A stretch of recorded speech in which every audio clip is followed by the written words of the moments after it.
Foppen waarom op het oude nest. Aris wil aansluiting met basketbaltop. Flyers optimistisch over nieuwe seizoen. Dit is de sport van maandag 3 oktober.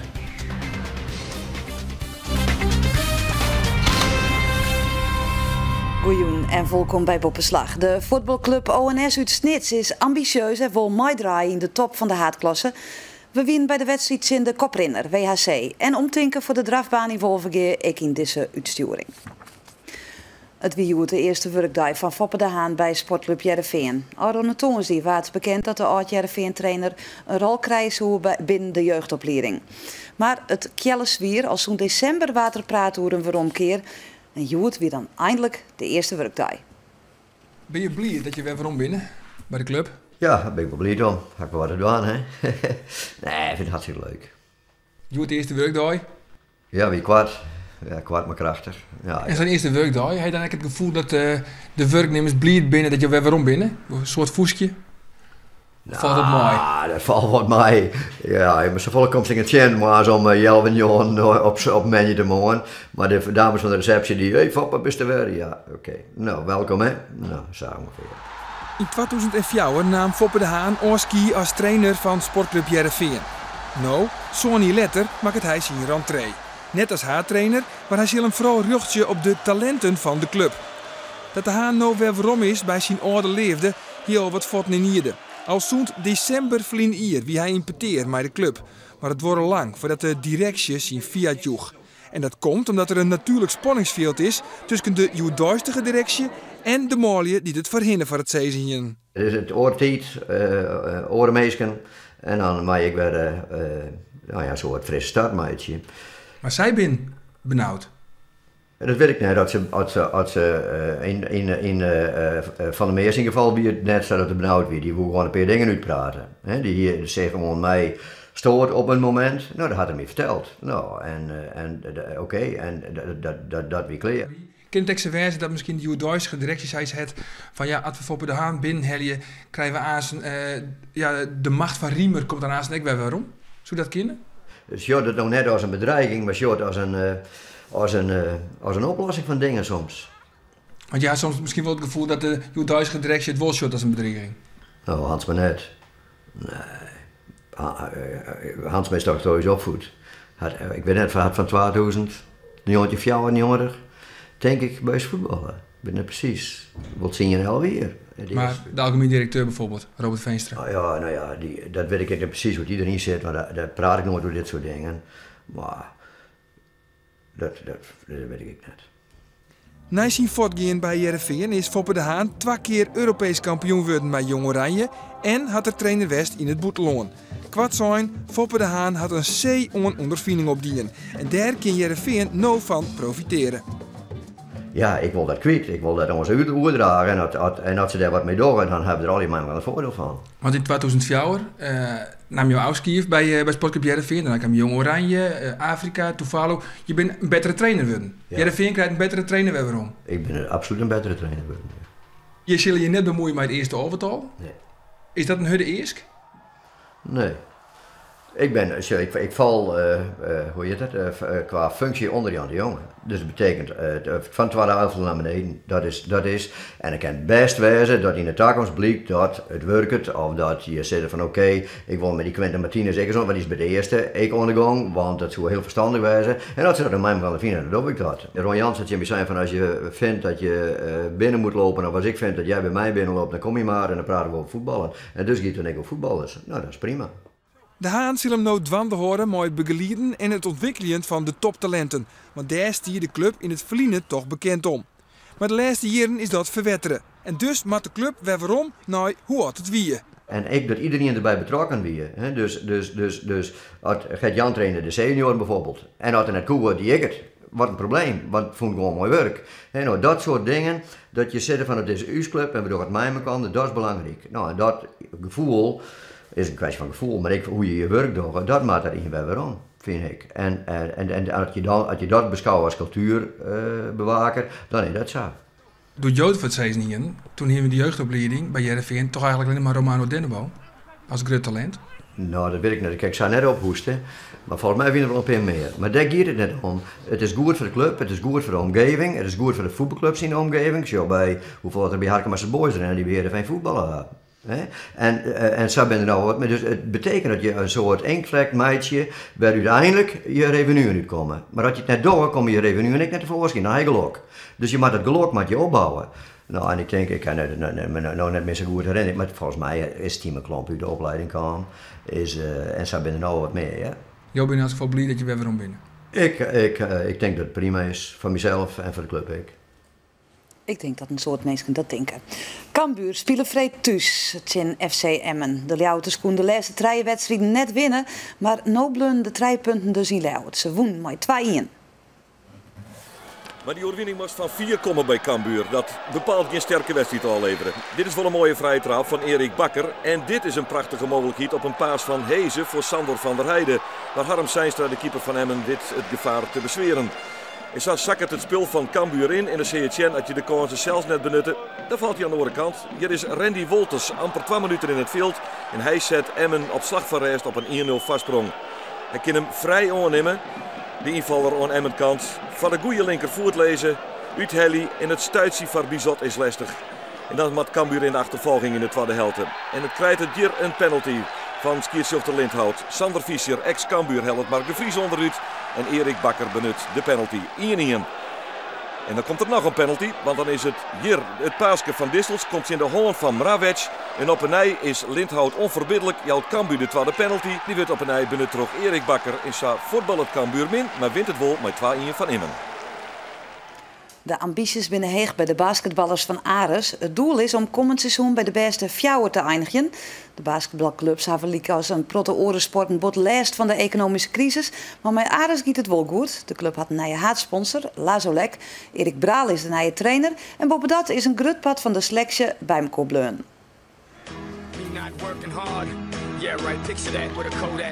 De nieuwe selectie van Ares bestaat uit maar liefst 5 dezelfde spelers als verleden jaar. De nieuwe man, Lance Jeter, de enige Amerikaan, een point guard. En zijn brede schouders had het tankje onder de periode dat er American voetbal spelen. Tjeu de Paula wordt misschien zoen als een beetje lastige jongen, maar hij had een soort ondervinding in de Eredivisie. Speler jeder is in Haitland de Dominicaanse Republiek. Sjors Spoels, een Nederlandse center die de concurrentie omgaan met Manny Adako. Hikke en Tuin in Limburg. 3 jonge Nederlanders. Dexter Hoop zal met name uitkomen van Ares onder de 20. Valentijn Liedmeijer en Mark-Peter Hof binnen beide oerkaap van Grace zullen knokken matten voor speelminuten. Maar liefst 4 Amerikaan binnen Romkaan. Koning van de assist Mark Sanchez. De sterke center Manny Adako. De alles of niets speler Kelvin Chitwood. De enige die het vriend hier al tekenen hier voor nog een seizoen Gerard Punch.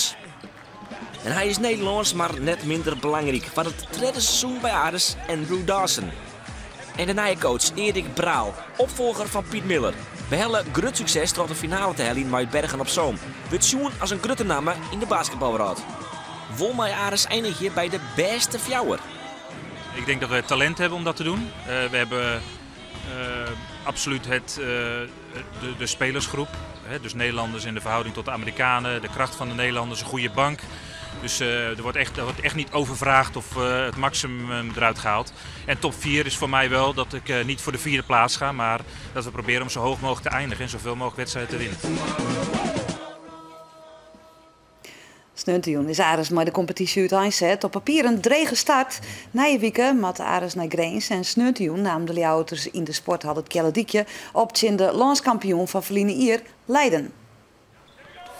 De ploeg van Erik Braal is volslijn fit. Eén speler is er net bij, Gerard Punch.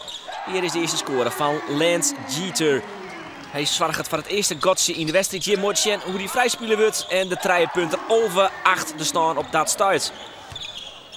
Dit is weer Lance Jeter, een belangrijke man aan de kant van Ares. Ik onder de basket kan hij goed uit de voeten. Het is een point guard, geen center, maar hij is verschrikkelijk sterk. En de score van Lance Jeter trekt je zien. Tjeu de Paula dan, maar de 3 punten. Het godsje werd heel tieten, starig on wat grutter, 34-20. Hier Mark Sanchez in combinatie. Fraaier, maar Lance Jeter. Het zorgt voor de restscore van 47-43. Het Leiden komt staar gewoon wel weer wat waarom in de wedstrijd. Hier de score van Boxley. Een van de belangrijkste spelers aan de kant van Leiden. Sterker nog, ze komen hier op een vastsprong. 54-54. Maar Ares komt goed weer om. Hier voort bij de trijpunter van Tju de Paula. 2 trijpunten achter elkaar slagen ervoor dat Ares weer op een vastsprong komt van 60-54. Maar Leiden. Ja, goed verdedigen hier aan de kant van Ares. De fastbreak is prima. En de score van de Paula. Zwaar gaat van een vastsprong van 4 punten, 64-60. In de eindfase rint Ares uit. Hier de 3 punten van Lance Jeter. De Grutteman aan de kant van Ares. Hij scoort hem liefst 30 punten. Zo nog even naar deze fraaie onval. Hoe schieven komt hij bij Manny Adako. En Sas gaat Ares ervoor dat ze vod in de eerste wedstrijd stunten. Het Leeuwers winnen met 80-81 van landskampioen Leiden. Het is duidelijk, de ambities binnen Heeg. My goal is to win it. I mean, win the championship. I feel like. Whoa, wait, the championships. Oh yeah, I mean, why play if we ain't gonna want to try to win it all? We definitely want to win it all. We feel like we got a good team to do that, but we're definitely gonna take it one game at a time. We know that all these teams are very good here, and we're just gonna keep playing our game the way we're gonna play. But we definitely want to win, and that's something that I came here to do is win, and that's something that coach want to do too. Ik vind niet dat dit een stunt is. Iedereen die hier in het Kalverdijtje komt spelen, moet gewoon een hele moeilijke avond krijgen. En ik denk dat als wij het talent, we hebben absoluut het talent aanvallend om tegen elk team te scoren op de meest rare momenten. Alleen verdedigend moeten wij heel constant en heel geconcentreerd spelen. En als we dat kunnen, dan kunnen wij van iedereen winnen. Dat neem ik nog als de goede instelling. En likos bij de basketballers is het ijshockeyseizoen vreed ik weer uiteenzet. Onder de nieuwe Friesland Flyers begonnen de Friesen de bekercompetitie met de thuiswedstrijd in Geleen. Die ploeg knikkerde de Flyers verliezen seizoen uit de play-offs. 3 nieuwe buitenlanders en een gruttal jonge talenten moeten de Flyers weer op een kaart zetten. En dat betekent minimaal top 4 helly. Een nieuw seizoen en nieuwe kansen voor de Friesland Flyers. Dat is de nieuwe naam. En in de selectie zullen we J. Visser, dat is Jamie Visser, maar daar riet nog zo'n J. Visser om. Dat is zijn broerke. En dat is Jason Visser. Maar waar van die beiden is nou eigenlijk de beste? Well, I know I'm the better looking Visser, but I guess that's to be determined, you know? I don't know. We'll say, I'll say we're both the same. I'm better looking though. Ek Hans Kroon, je links in beeld, zal weer op het ijs verschijnen. Op zich ben ik nog niet te oud om te spelen en ik heb mijn waarde wel bewezen in het verleden. Ik denk ook op het moment dat je een coach speler bent, dat je direct kan schakelen. Hè, omdat je midden tussen die jongens staat. En we hebben het geprobeerd in de voorbereiding en het werkte gewoon goed. Dus daar gaan we mee door. En de Flyers hebben een bliksemstart tegen Geleen, want dit bad al na 24 tel. Het is Bert van der Braak die de puck krijgt het laatste tikje aan kan. En het is 1-0 voor de Flyers. Een hoopvol begin dus in het eigen stadion. En dan is het de powerplay situatie voor Geleen. En man meer, maar de break. En die break is van die oren man. En dat is Joe Sides en die maakt het fantastisch af. Hele knappe goal. Hij wordt zwier hinderen, maar Lissend kende de bal in een kruising tikje. 2-0 van de Flyers. En dan Geleen, want ja, die kennen vanzelfs wel een beetje ijshockeyen. Want dit is nog maar goed 20 seconden na die 2-0 en dan is het al 2-1. De goal komt op nummer van Kip Workman. En de wedstrijd leidt weer helemaal iepen. De regie die de Flyers in het begin van de periode in handen hielden, die jou zo het toch wat voort, want hier is het de gelijkmaker. Het is Ian McDonald die de 2-2 binnentikt. En dan leidt de wedstrijd weer vol slijn iepen. Vlak voor het eind van die eerste periode nog een keer een krachttoer. En daar is Jason Visser die de puck net in het net krijgen kan. Na één periode is de tussenstand 2 gelijk. En wat kan de Flyers in de tweede periode zien? Geleen toch een heel sterk team. Een van de favorieten van deze competitie. Nou, in elk geval is het Geleen die de voorsprong neemt voor het eerst. Jeffrey Mens kent van dichtbij een tikje. En dan moeten de Flyers er dus achterom hobbelen. En een hele mooie paas hier op Sander Dijkstra. Maar die werd dit boetekonske net te verzilveren. de captain van de Flyers. En zo blijft het na de tweede periode 2-3. En maakt het dus barre in de derde beslissende periode. De gemoederen rennen bij tijden wat heger op. Ja, de spanning groeit. De ploegen onderin waren net een volle. En dan is een vonkje genoeg om toch even een vuurke wat op te wakkeren. Maar goed, Amerswetter nog. Dit vorige week zijn we blust. En dan komen we terug met de slotfase van die tweede periode. En hier een break, een man minder. En daar is het Brent Jansen alleen nog op goalie Heinonen. En die wordt onreglementair onderuit skoffelen. Brent Jansen. Een prachtige stiel hier. En wat oerbloed is het penalty shot. 1 op 1. En heel koelbloedig aanmaken van Brent Jansen. 3 gelijk. Een terug te staan in die fase van een wedstrijd. En dan kan het weer alle kanten uit. Maar dan ligt gelezen zien dat ze toch wel heel soort techniek in de ploeg gaan. Prachtig tikken. En dan het gelukje is dan voor Collymore. Hij knalt die puck bikkelhut. Zien keeper Oosterwijk aan en die roegelt sa in de goal. En dan de allerlaatste seconde van de wedstrijd. Zal het dan toch nog gelijk worden? Nee. Flyers verliest met 3-4. Ja, we hadden van tevoren verwacht een goed team tegen te komen. Dat bleek ook wel. En dan ben ik gewoon blij met de manier waarop wij vechten en doorgaan tot het einde. En jezelf in ieder geval kansen creëren. Oké, ze vallen dan wel niet. En we vechten in ieder geval als leeuw tot het einde. En dat is heel positief. We're going for one goal and that's to win a championship. And we're going to work as hard as we can in practice and in games to do whatever we have to do to make sure that happens here in Heerenveen. Dus dan, snel spelen de Flyers haar een tweede wedstrijd in Sint-Tilburg. Na een 1-3 vastsprong voor de Friezen ging de winst uiteindelijk nog naar de Brabanders. Die wonnen met 4-3. Na het tweede duel staan Geleen en Eindhoven boppen on. Eindhoven is vreed de zinstander op het Heerenveen. Waarom naar het voetbal? In de sneunshaatklasse C van het amateurvoetbal wil ONS Snits meedwaan in de top 3. Na een aardige competitiestart waard verliezen weken voor het eerst verlen. En sneun kwam koprinner WHC op bezitten. En die ploeg had 3 punten meer als ONS. Bij winst kon de onnedige nederlaag dus voortendaligs rugzet worden. Een oude bekende op bezitten in Snits. Jan Eversen, Joertedij trainer van WHC. De Wezep-Hartemerbroek combinatie is koprinner in de haatklasse C. En neemt het dan op in Snits. ONS volgt het WHC op 3 punten en ken hier dus een inhaalslagmeidje. En de ploeg van Jan Flap en Sander van der Heijden had verleden week toch een tikje op Ron. 2-0 verliest in Deto wil ze eigenlijk beter winnen. Maar dat werd beschouwen als een incident. Hier de eerste mogelijkheid voor Jurjen Bos. Maar op nota is de spits van ONS nog net heel gelukkig met zijn acties. En dan WHC gaat eerst een beetje onder de druk wij. En dan dit moment van Allegeert de Vries. Een onvoorstelbare flater. Want de bal van grote afstand afvuren terug. Yassine Aza stuitert wat raar, maar de keeper liet hem glibberje.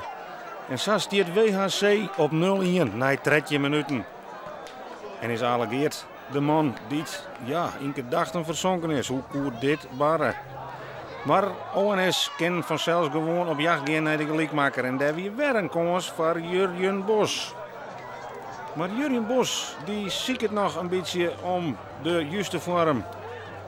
Hij kan nog net de goals brengen die hem daar dicht winnen.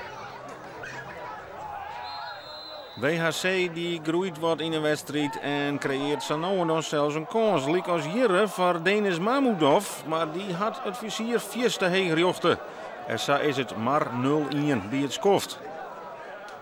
Jurjen Bos blijft in de kleedkamer. Hij wordt vervangen door Regilio Holder. En Patrick Goedhart hier in de eerste helft al Bjouwe Pruksma vervangen. Die vanwege een blessure net verder koer.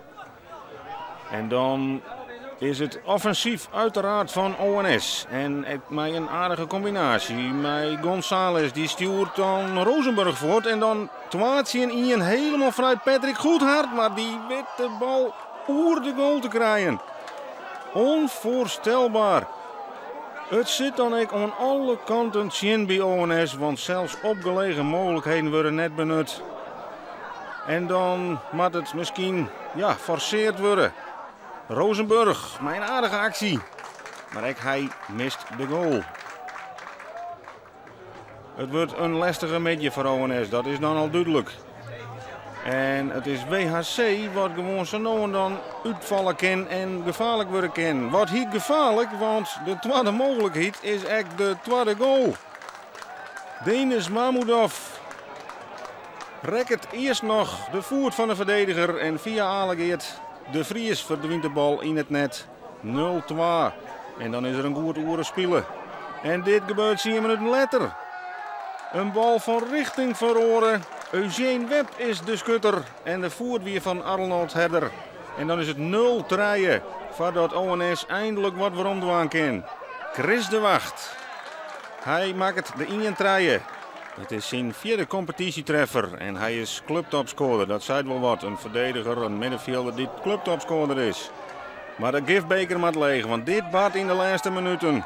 De eigen goal van Tim Berger. En dan zit ik alles in één wedstrijd. WHC verstevigt haar koppositie met een 4-1 winning.